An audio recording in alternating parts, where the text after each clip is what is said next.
Hamas के political chief Ismail हानिया के बाद अब हमास का एक जरूरी पिलर आबेद अल जरीरी को मार गिराया गया है। आईडीएफ लगातार गाजा पर हमले कर रहा है। इसराइल और ईरान के बीच होने वाली संभावित जंग के बीच आईडीएफ गाजा में लगातार अपने ऑपरेशन कर रही है।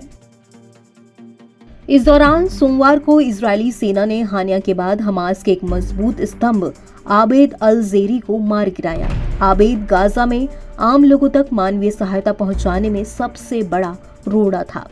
आईडीएफ ने अपने बयान में कहा, हमने हमास के एक बड़े आतंकवादी आबेद को मार गिराया है, जो कि गाजा के नागरिकों तक मानवीय सहायता पहुंचने से रोकने का काम करता था। वो हमास की मिलिट्री विंग के मैन्युफैक्चरिंग डिपार्टमेंट में काम करता था और अर्थव्यवस्था मंत्री भी था। इतना ही नहीं, वो हमास द्वारा नियंत्रित बाजारों के प्रबंधन और सामानों की सप्लाई का काम भी करता था।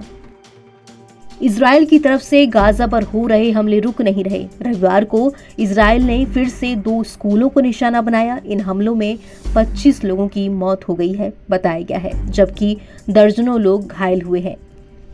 यह हमला इतना भयानक माना गया कि स्कूल मलबे में तब्दील हो गए।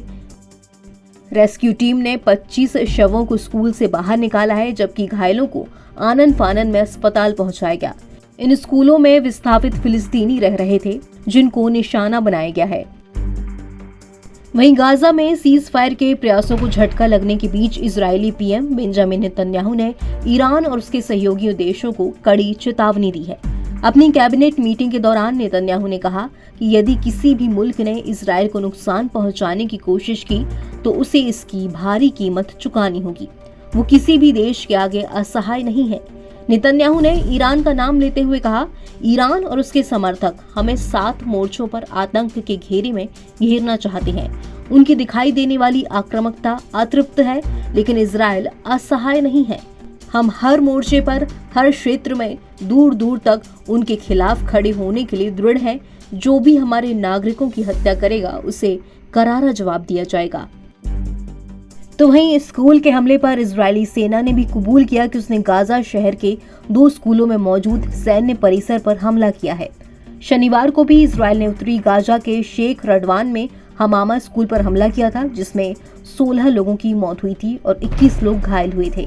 यही नहीं, रविवार को तड़के ही इजरायल ने दीर अल बलाह में टेंट शिविर को निशाना बनाया था, जिसमें 4 लोगों की मौत हुई है।